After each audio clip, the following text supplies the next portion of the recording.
स्वागत है आपका विविध विचार में। जैसा कि लगातार आप सभी को मालूम है, आजमगढ़ का एक स्कूली प्रकरण जो कि आज जनपद मुजफ्फरनगर में भी देखने को मिला है। इंडियन इंडिपेंडेंस स्कूल एसोसिएशन ने सभी निजी स्कूलों के साथ मिलकर मार्च निकाला और ज़िलाधिकारी महोदय को ज्ञापन सौंपा। किस तरह का ज्ञापन था, क्या पूरा प्रकरण है, क्या क्या मांगे हैं, इन सभी मुद्दों पर बातचीत करने के लिए इस वक्त हम मौजूद हैं इंडिपेंडेंस स्कूल एसोसिएशन रजिस्टर्ड के प्रेसिडेंट श्री अनिल कुमार आर्या जी के पास। आइए जानकारी लेते हैं। Sir, most welcome. एक प्रकरण चल रहा है, आज आपने भारी सैकड़ों की तादाद में सभी स्कूल एकजुट दिखाई दिए, सभी बंद दिखाई दिए, निजी संस्थान, और एक ज्ञापन दिया। क्या सर पूरा प्रकरण है, पहले दर्शकों को बताएं। सबसे पहले तो मैं जो बच्ची आजमगढ़ में विद्यालय में सुसाइड जिस लड़की ने कर लिया, वैसे हमारे विद्यालय परिवार की ही वो बच्ची है। हम सब इकट्ठा परिवार के रूप में ही रहते हैं। हमें बड़े दुख की बात है कि उस बच्ची का वहाँ इस तरह से सुसाइड करना, ये हमारे लिए बड़े शोक की बात है। और हम उस बच्ची के माता पिता के लिए सबसे पहले गहरी संवेदना व्यक्त करते हैं। उसके पश्चात हमें दूसरा हिस्सा भी, क्योंकि विद्यालय का ही है, जो हमारे विद्यालय में प्रबंधन तंत्र है, जो हमारे प्रधानाचार्य होते हैं और जो हमारे शिक्षक होते हैं, वह भी हमारे ही परिवार के हिस्सा हैं।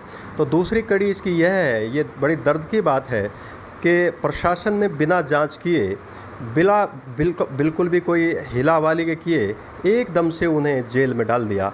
इस बात का हमें विरोध है, क्योंकि समय दिया जाना चाहिए, कोई जांच होनी चाहिए। जांच होने के बाद में यदि उसमें कोई दोष पाया जाता है तो हम उसका विरोध नहीं करते, निश्चित रूप से फिर उनको पनिशमेंट मिलना चाहिए। बट एकदम से ये जो फैसला लिया गया है, हम इसके अगेंस्ट हैं। ऐसा नहीं होना चाहिए। ये मानवता को भी मतलब अच्छी तरह से नहीं दर्शाता है। हमें इसके ऊपर नहीं जाना चाहिए।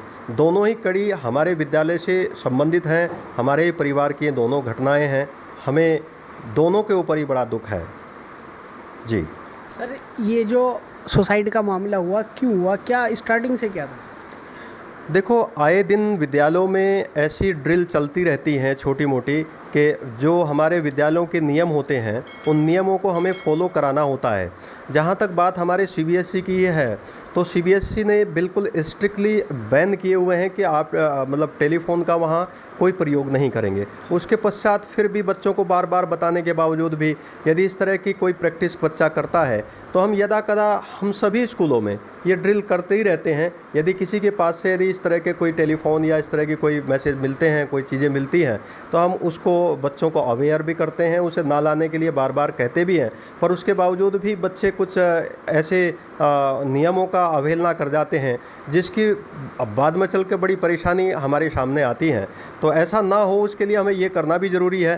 पर यदि ये इसके बाद में बच्चा डर के ऐसी घटना को अंजाम दे देता है, तो यह हमारे माता पिता को भी कहीं ना कहीं समझना होगा। हम लोगों को भी इसके ऊपर कोई ना कोई काम करना पड़ेगा। जी, किन मुद्दों को लेकर सर आज मार्च निकाला और ज्ञापन दिया, क्या मुख्य उसमें आपके बिंदु रहे? हमारा सबसे पहले इसमें बिंदु यही था कि विद्यालयों के अंदर हमें सरकारों द्वारा, हमारे बोर्ड के द्वारा बहुत सारे दिशा निर्देश दिए गए हैं। हमारे बहुत सारे कर्तव्य तो हमें गिनाए गए हैं, पर हमारा कोई भी अधिकार क्या है, हमें अधिकार के बारे में कोई भी संस्था कहीं से कुछ बताती नहीं है। हमें एक बार ये कम से कम बताया जाए कि आपको क्या विद्यालय में करना चाहिए और क्या नहीं करना चाहिए। हमें कोई मतलब किसी भी बच्चे से अक्षर मात्र के लिए भी कोई निगेटिव विचार हम लोगों के बीच में नहीं, जहन में नहीं आता। वे हमारे बच्चे हैं, उनके बिना हम अधूरे हैं और हमारे बिना वे बच्चे अधूरे हैं। यदि ऐसा प्रकरण, ऐसी चीज़ें चलेंगी समाज के अंदर, तो निश्चित रूप से आने वाली जो पीढ़ी हमारी है, वो निश्चित रूप से बर्बादी के कगार पर चली जाएगी। हम लोगों के अंदर एक डर पैदा हो जाएगा, भय पैदा हो जाएगा, वो नहीं होना चाहिए। जी, मांगे नहीं मांगी जाती तो नेक्स्ट स्टेप क्या रहेगा? ये तो हमारा पूरे यूपी के अंदर जो हमारे बड़े संगठन हैं, वे बैठ कर के विचार करेंगे और क्या करना चाहिए, आगे की रणनीति तैयार करेंगे। सोशल मीडिया की बात की जाए, इस समय सोशल मीडिया बहुत तेज़ी से हावी हो रहा है। जी, छोटा बच्चा हो या बड़ा, सभी सोशल मीडिया में देखते हैं। जी, आप देखते हो ये प्रकरण भी सोशल मीडिया से जुड़ा हुआ है, क्योंकि इसमें फ़ोन का उपयोग हो रहा है। जी, तो क्या आपके द्वारा कोई इस तरह की मुहिम भी छेड़ी जाएगी कि कॉलेज स्कूल्स में मोबाइल बंद कर दिए जाएं, या कुछ इस पर भी विचार किया है? ये तो हम वैसे विद्यालयों के नियमों के बिल्कुल अगेंस्ट है कि बच्चा वहाँ पे इस तरह की कोई भी चीज़ वहाँ लेकर के आए, क्योंकि बहुत सारे आए दिन हमारे विद्यालयों में इस तरह की चीज़ें आती रहती हैं, घटनाएं घटती रहती हैं कि जी हमारी लड़की का वो फ़ोटो वायरल कर दिया, हमारे मतलब जो है ना बच्चों में आपस में चैटिंग जो चलती हैं उनको वायरल कर दिया।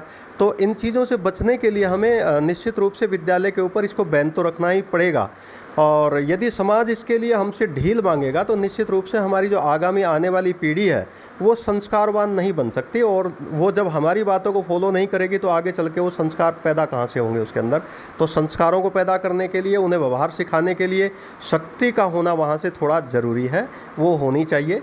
पर इस तरह के मामले, शक्ति के बाद में इस तरह के मामले हो जाएं, ये भी हम लोगों को इसके ऊपर भी चिंतन कहीं ना कहीं करना पड़ेगा कि इस तरह की पुनरावृत्ति ना हो। हमें भी कहीं आत्मचिंतन करने की ज़रूरत है। संस्कारों की बात की सर आपने, पहले आप देखते थे सोशल मीडिया नहीं था, गुरुओं के लिए गुरु कितना सम्मान स्टूडेंट्स रखते थे, और आज में कितना फ़र्क है? देखो, मुझे विद्यालय के इस लाइन में 25 सालों का लगभग एक्सपीरियंस है। पिछले 25 सालों से मैं विद्यालय चला रहा हूँ। तो इसमें जब में और अब में बहुत ही परिवर्तन हो गया है। सबसे पहले 20 साल पहले की यदि बात की जाए तो माता पिता जितने भी होते थे वो हमारे साथ में बड़ा रेस्पेक्टफुल तरीके से हमारे से बात करते थे, अपनी बात को रखते थे और उनकी बातों को माना भी जाता था। मगर जो अब का शेड्यूल है, एक व्यक्ति घर से वह व्यक्ति आता है जो बिल्कुल मतलब अपनी बात को लेकर के गुस्से में ही आता है और गुस्से में अपनी बात को मनवाने का प्रयास करता है। वो अपनी बात थोपता है, न कि वो मतलब अपनी बातों को हमें समझा पाने में नाकामयाब रहता है, और ये कहीं ना कहीं मतलब गलत तरीके से हम आगे बढ़ रहे हैं। हमें समाज के ऊपर भरोसा करना होगा, समाज को हमारे ऊपर भरोसा करना पड़ेगा, क्योंकि हम प्रेस के बाद में हम 5वां स्तंभ हैं।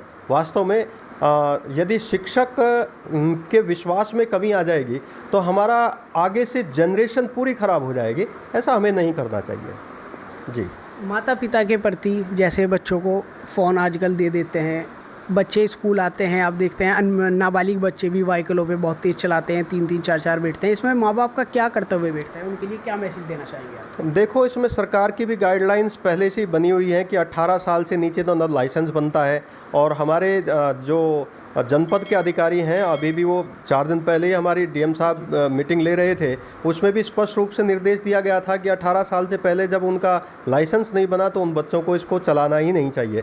ये माँ बाप की और हम सब का कर्तव्य है कि निश्चित रूप से इसको हमें बच्चों को नहीं देना चाहिए।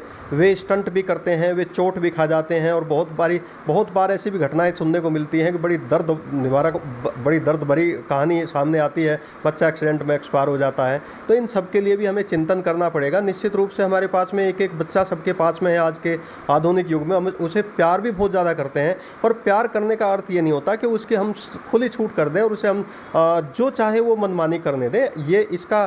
इससे हमारा भारतवर्ष और हमारी अगली पीढ़ी आगे नहीं बढ़ेगी, मेरा मानना ये। इन सब के लिए क्या स्कूल कॉलेजेस में जागरूकता अभियान चलाने की आवश्यकता है? ये निश्चित रूप से सरकार के माध्यम से भी और हमारे व्यक्तिगत तौर पे भी बिल्कुल ये अभियान चलते रहते हैं, पूरे वर्ष भर चलते रहते हैं। पर कुछ आज के टाइम पे दरअसल ऐसी हमारी जनरेशन नीचे से आ रही है कि वो बड़ों की बातों के ऊपर और अपने अध्यापक के ऊपर विश्वास कुछ थोड़ा कम होता जा रहा है। इसको हमें दोबारा से मेंटेन करने की आवश्यकता है। हमारे चैनल के माध्यम से स्कूलों को या विद्यार्थियों को कोई मैसेज देना चाहेंगे आप? आपके चैनल के माध्यम से मैं ये सभी लोगों को एक मैसेज देना चाहता हूँ कि निश्चित रूप से हमारे जो बालक हैं वे हमारी ऐसी धरोहर हैं कि उससे बढ़ के हमारे लिए कुछ नहीं है। मगर उसके दूसरे पक्ष में भी हमें ये सोचना पड़ेगा कि उनको यदि हम इतना लाड़ प्यार और दुलार में मतलब आगे बढ़ा देंगे तो उनकी जो कैपेसिटी है वो घट जाएगी, और इस तरह के जो सुसाइड के मामले हैं वे निरंतर और बढ़ेंगे। हमें अपने बच्चों को स्ट्रेस लेने की थोड़ी सी पावर उनकी बढ़ानी पड़ेगी, और उन्हें थोड़ा सा सहयोग और उन्हें थोड़ा सा वैचारिक अपने पास बैठा करके अपने विचारों को उन्हें मनवाना सिखाना पड़ेगा। और हमें आत्मचिंतन दोनों को बैठ करके कहीं ना कहीं एक मंच पर बैठ करके, जहाँ जिसमें शिक्षार्थी हो और जहाँ इसमें स्कूल का तंत्र हो और हमारे जो पेरेंट्स हों, वे एक मंच पर बैठ करके इसके ऊपर काफ़ी विचार मंथन करने की आवश्यकता मुझे है, ऐसा मुझे लगता है। बहुत बहुत शुक्रिया। जैसा कि अभी बात हुई, सबका निष्कर्ष निकलता है एक सिक्के के दो पहलू। दोनों ही पहलू विद्यार्थी भी, स्टूडेंट्स भी और टीचर्स भी, दोनों के ऊपर विस्तृत चर्चा की गई, विशेष जानकारी ली गई, दोनों के बारे में ही बताया गया कि दोनों ही अपने हैं, दोनों के लिए काम करते हैं। आज ज्ञापन दिया गया, उसके विषय में भी अब तक कुछ चंद लोगों को नहीं जानकारी थी कि क्या हो रहा है, क्यों बंद है, उसकी भी विस्तृत जानकारी दी गई, मांगे भी बताई गई। आगे की भी चर्चा इसी तरीके से करते रहेंगे। मैं विविध विचार डिजिटल के लिए मुजफ्फरनगर से मोहम्मद सुहेल।